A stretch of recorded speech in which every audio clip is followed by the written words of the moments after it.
Set 11 অঙ্কগুলির সমাধান নিয়ে আলোচনা করছি। এক দাগের প্রথম প্রশ্নটা বলেছে মান নির্ণয় করি 60 এর 10%। তাহলে আমরা কি করব, 60 এর 10% মানে হচ্ছে 60 গুণ 10/100। এখানে একটা শূন্য, এখানে একটা শূন্য, এখানে একটা শূন্য কেটে গেল, অর্থাৎ উপরে দুটো শূন্য নিচের দুটো শূন্য কেটে গেল, 6 একে 6 হলো। 2 নম্বর প্রশ্নটিতে বলেছে 4 মিটার 20 ডেসিমিটার সমানচিহ্ন কত ডেসিমিটার হবে। দেখো, মিটার থেকে যদি আমরা ডেসিমিটার নিই তাহলে কিমি হিমি ডেকামি মি ডেসি, অর্থাৎ 4 মিটারে 40 ডেসিমিটার, আরও 20 ডেসিমিটার, তার মানে 40 আর 20 মিলে হচ্ছে 60 ডেসিমিটার। তাহলে এখানে আমরা লিখব 60 ডেসিমিটার। 3 নম্বরে বলেছে গুণ করি, সংখ্যা দুটো গুণ করলে কত হচ্ছে 7 নং 63। এখানে এক ঘর, এখানে এক ঘর, 2 ঘর পর দশমিক, তাহলে 1 2, এখানে হলো দশমিক, এখানে শূন্য, অর্থাৎ 0.63 হবে। 4 নম্বরে বলেছে -8 এর চেয়ে বড় দুটি ঋণাত্মক পূর্ণ সংখ্যা। -8 এর চেয়ে বড় ঋণাত্মক সংখ্যা কত হবে? -7 -6, এই দুটো হচ্ছে -8 এর চেয়ে বড় ঋণাত্মক সংখ্যা।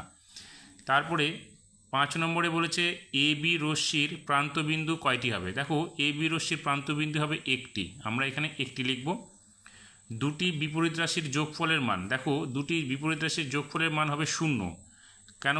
দেখো, এখানে আমি ধরলাম একটা হচ্ছে +6 আর প্লাস করব কত মাইনাস, এখানে -6 আর একটা হচ্ছে +6। এই দুটো সংখ্যা যদি আমরা যোগ করি তাহলে দেখো বিপরীত সংখ্যা দুটো চিহ্ন বিপরীত, তার মানে একটা সংখ্যা থেকে আরেকটা সংখ্যা অর্থাৎ মান পরম মানগুলো যদি আমরা বিয়োগ করি তাহলে 6 থেকে 6 বিয়োগ করে 0 হবে, সেক্ষেত্রে এখানে 0 হবে, তাই আমরা লিখব 0 সরাসরি।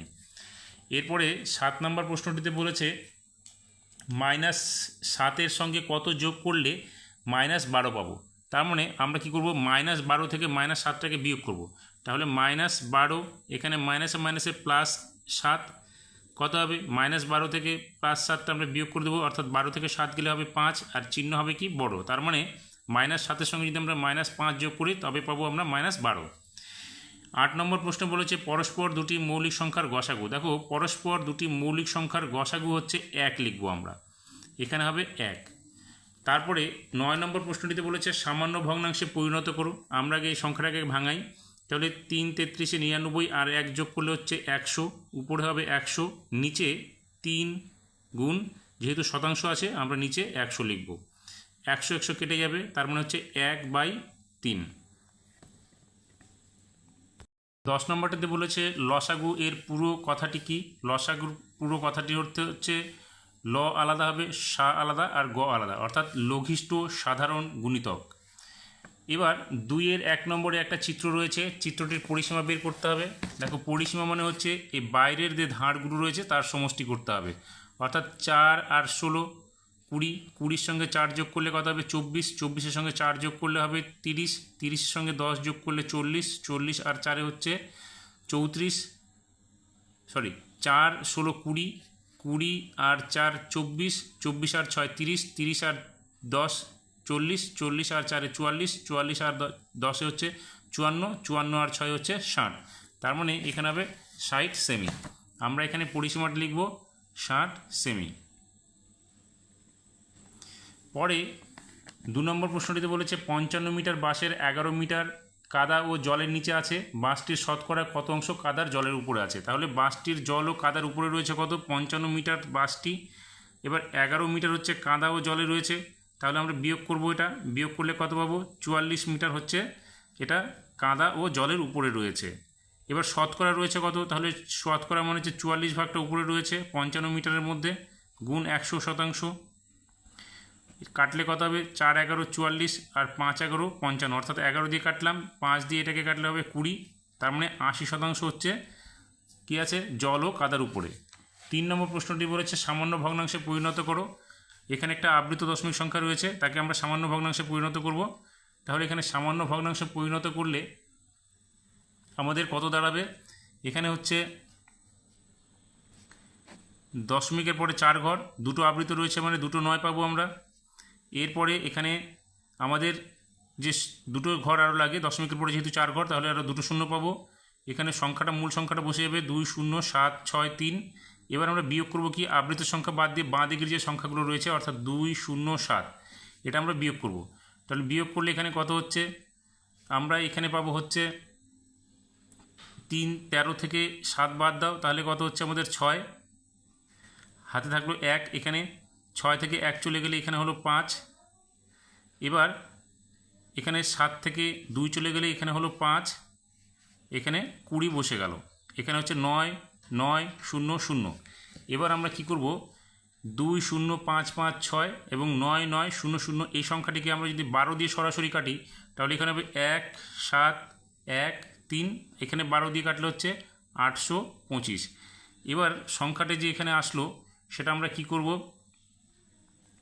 1, 7, 1, 3, নিচে হচ্ছে 825, আমরা এই সংখ্যাটাকে ভাগ করে পূর্ণ সংখ্যা নিয়ে চলে আসবো।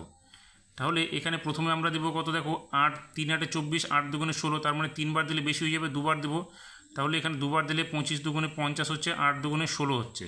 তাহলে এখানে নামলো কত, 3, এখানে হচ্ছে 6, তাহলে 63/825। দেখো এখানে আমরা 3 দিয়ে কাটলে 3 × 1 = 63, আর 3 দিয়ে কাটলে 3 দুগুণে 6, 2 বাঁচলো, 2 22 হলো, 3 × 7 = 21, 3 × 5 = 15, অর্থাৎ সংখ্যাটা কত দাঁড়ালো, 2 পূর্ণ 21/275।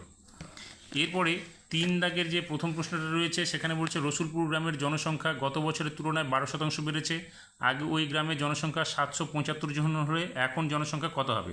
তার মানে এখন জনসংখ্যা কত হবে, 775 জনের মধ্যে বেড়েছে কত, 12%, তার মানে 112/100 জন।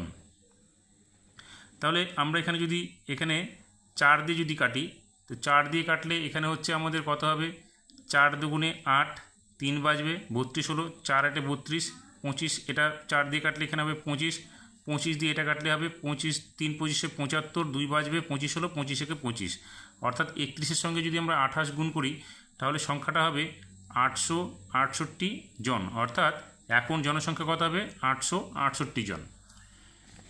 2 নম্বর প্রশ্নটা বলেছে কোন বৃহত্তম সংখ্যা দিয়ে 306, 810 এবং 2214কে ভাগ করলে প্রতি ক্ষেত্রে কোনো ভাগশেষ থাকবে না। আমরা কী করব, সংখ্যা 3টের ভাগ প্রক্রিয়া গসাগু বের করব, অর্থাৎ প্রথমে কী করব, 306 এবং 810-এর 810কে ভাগ প্রক্রিয়া গসাগু বের করে নেব। 306 দিয়ে আমরা 810কে প্রথমে ভাগ করব, তাহলে 2 বার দিলে হচ্ছে, 3 বার দিলে 900 হয়ে যাবে, 2 বার দিলে বেশি 900 থেকে কম হবে, তার মানে 6 দুগুণে 12, 3 দুগুণে 6 হলো, 612 হবে। বিয়োগ করলে এখানে হবে 10 থেকে 2 গেলে এখানে হবে 8, এখানে 2 হলো, 11 থেকে 2 গেলে এখানে 9 হবে, হাতের একটা এখানে যোগ করলাম, 8 থেকে 7 গেলে এখানে হলো 1, 198 দিয়ে আমরা আবার 306কে ভাগ করব। 19 দুগুণে 38, বেশি হয়ে যাবে, আমরা একবার দেবো, তাহলে 198 বিয়োগ করলে এখানে 16 থেকে 8 গেলে এখানে হবে 8, 9 রেখে 10 হলো, অর্থাৎ এখানে হলো 10 থেকে 10 গেলে 0, হাতের একটা এখানে যোগ করলাম, 3 থেকে 2 চলে গেলে এখানে হলো 1, 108 হলো। এবার 108 দিয়ে আমরা আবার 198কে ভাগ করছি, এখানে একবার দেবো, 108, এখানে বাজবে 0, এখানে বাজবে 90, 90 দিয়ে আবার 108কে ভাগ করব, তাহলে একবার যাবে, 90 হলো, তাহলে বিয়োগ করলে হবে 18, 18 দিয়ে 90কে ভাগ করলে কত হবে, 5 18 90, তার মানে 18 হচ্ছে সংখ্যা দুটোর গসাগু। এবার এই 18 দিয়ে আরেকটা সংখ্যা যেটা রয়েছে 2214, এই সংখ্যাটাকে আমরা দেখব ভাগ করা যায় কিনা। তাহলে 18কে 18 এখানে হলো, বাজবে কত, 4, 41 নামলো, 18 দুগুণে 36, এখানে বাজবে কত, 5, 4 নেমে গেল, 3 18 54, অর্থাৎ আমরা দেখতে পাচ্ছি যে 18 সংখ্যাটা হচ্ছে গসাগু, অর্থাৎ সংখ্যাটি যে সংখ্যাটা আমাদের দরকার, নির্ণেয়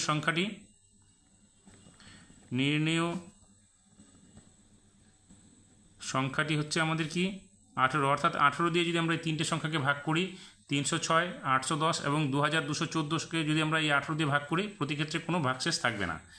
এবার 3 নম্বর প্রশ্নটা বলেছে মিঠু 4টি খাতা কিনবে, একটি খাতার দাম 12.75 টাকা হলে তাকে কত টাকা জোগাড় করতে হবে, অর্থাৎ মিঠুকে টাকা জোগাড় করতে হবে কত, 12.75, একটি খাতার দাম কিনতে হবে 4টি, তাহলে আমরা কি করব, 12.75কে 4 দিয়ে গুণ করে দেবো, তাহলে 4 5 20, 0 হাতে থাকলো কত, 2, 4 7 28, 29 30-এর 0 হাতে থাকলো কত, 3, 4 12 48, আর 3 51, তার মানে এখানে হবে 51.00 টাকা, তার মানে হচ্ছে তাকে 51 টাকা সংগ্রহ করতে হবে। এবার 3 নম্বরের বাকি যে প্রশ্নগুলো রয়েছে, 4 নম্বর প্রশ্নটা এটা তোমরা 1 নম্বর সেটের 3 দাগের 5 নম্বরে পেয়ে যাবে, এবং অর্থাৎ 4 5 6 এই অঙ্কটা তোমরা সেট 1-এর দেখবে পেয়ে যাবে, সেখানে সমাধান নিয়ে আলোচনা করেছি। আশা করি সেখানে তোমরা দেখলেই সেই অঙ্কগুলোর সমাধান তোমরা বুঝতে পারবে।